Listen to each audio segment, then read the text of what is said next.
Sir आज के कार्यक्रम के बारे में बताइए आज आपने। देखिए, आज का जो कार्यक्रम था ये एक बड़ी आज खुशी का मौका है और ये आज का कार्यक्रम हर साल होता रहता है, पूरे अक्रॉस इंडिया होता है और पूरी स्टेट के अंदर होता है। उसी के अंतर्गत हमारा जो ऑल इंडिया SC/ST का वो फेडरेशन है, उसके अंतर्गत ये प्रोग्राम्स होते हैं और उसी की एक कड़ी थी कि आज डोडा में भी हमारी जो ऑर्गेनाइजेशन के लोग हैं उन्होंने इस प्रोग्राम को ऑर्गेनाइज किया था, उसमें हमने भी शिरकत की क्योंकि आज का जो दिन है बड़ा मुबारक वाला दिन है। मैं आप सब लोगों को भी आज के इस शुभ दिन की बहुत बहुत बधाई और शुभकामनाएं देता हूं, बहुत बहुत मुबारकबाद देता हूं कि आज इसी सिलसिले में हम सब लोग इकट्ठा हुए थे और हम सभी लोग मिलजुल कर, ये हम हर साल यहाँ बैठते और मिलजुल कर एक जो अपना जज्बात हैं, जो हमारे ख्यालात हैं उनका इजहार करते हैं और उसी सिलसिले में आज भी हम जो है यहाँ इकट्ठे हुए हैं। हाल ही में प्रतिभा के असेंबली सेशन में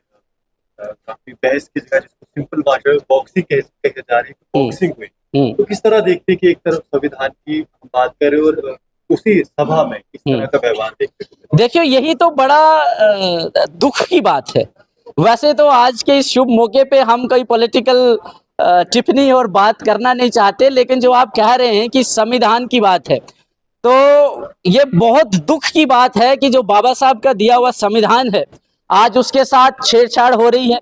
और उनके दिए हुए संविधान के हिसाब से, उनके दिए हुए कानून के हिसाब से कई लोग उस हिसाब से नहीं चल रहे हैं। आप कह रहे हैं असेंबली में भी एक किस्म का बॉक्सिंग चल रहा है, तो that is again very unfortunate. मुझे नहीं मालूम कि ये जो इलेक्टेड रिप्रेजेंटेटिव्स हैं whether they are aware about the assembly laws or not, कि जो असेंबली के लॉज हैं, जो उसके कानून हैं, ये सब लोग उस कानून के दायरे के अंदर रहकर अपनी बातचीत क्यों नहीं रखते। तो ये बड़ी दुख की बात है कि ये लोग इस तरीके से असेंबली में जो है वो शोरगुल कर रहे हैं। लेकिन मैं आपकी वसारत से यह बात बताता चलूं कि जो भी लोग ये ऐसा कर रहे हैं वो एक्चुअली जो real issues of the public है, जिनके लिए उनको चुन के असेंबली हाउस में भेजा गया है, उनसे भटकाना चाहते हैं। असेंबली को चलने नहीं दिया जा रहा है, इसीलिए नहीं दिया जा रहा है कि आम इश्यूज जो हैं लोगों के, उनके अगर कोई रिड्रेसल करना चाह रहा है असेंबली हाउस के अंदर, उस ध्यान को भटकाने के लिए ये सब घटनाएं जो हमें देखने को मिल रही हैं। तो मैं यही बताना चाहूंगा कि सब लोग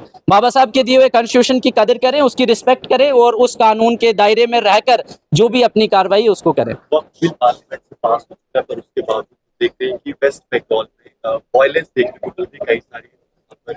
किलिंग। देखिए, आई एम नॉट श्योर कि ये जो किस किस्म की आप बात कर रहे हैं वायलेंस की, but one thing is actually sure कि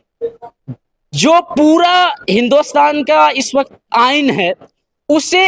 इन वन और the other way it is being attacked. तो उस पे अटैक किया जा रहा है, संविधान पे अटैक किया जा रहा है, बाबा साहब की सोच पे अटैक किया जा रहा है। उसी सिलसिले में हम लोग भी आज यहाँ खड़े हैं कि जो हमारा आइन है उसको हम इस तरीके से टूटने नहीं देंगे, उसको प्रोटेक्ट करेंगे, उसके लिए लड़ेंगे। जो आइन एक्चुअल है, एग्जिस्टेंस में बाबा साहब का दिया हुआ है, उसी के अंतर्गत रह के हम सब लोग चलेंगे। और कोई भी ऐसी ताकत होगी जो भी आइन के साथ या बाबा साहब के दिए हुए कॉन्स्टिट्यूशन के साथ छेड़छाड़ करने की कोशिश करेंगे, तो हर जगह ऐसी घटनाएं आपको देखने को मिलेंगी, क्योंकि लोग जो हैं, जितने भी बाबा साहब के नक्शो कदम पे चलने वाले हैं, और वो लोग those who are being abide by the law and who do believe in the authority of the constitution of India, वो लोग तो हमेशा ही इसको प्रोटेक्ट करने की बात करेंगे। और उसी के आज भी ये जो सब लोग हम यहाँ खड़े हैं, उन्हीं बातों पे हमने मंथन किया है कि हमारा जो कॉन्स्टिट्यूशन है, हमारा जो संविधान है, उसको कैसे प्रोटेक्ट किया जाए और जो भी ऐसी ताकतें हैं जो इसके साथ छेड़छाड़ कर रही हैं उनके साथ किस तरीके से लड़ा जाए। Thank you.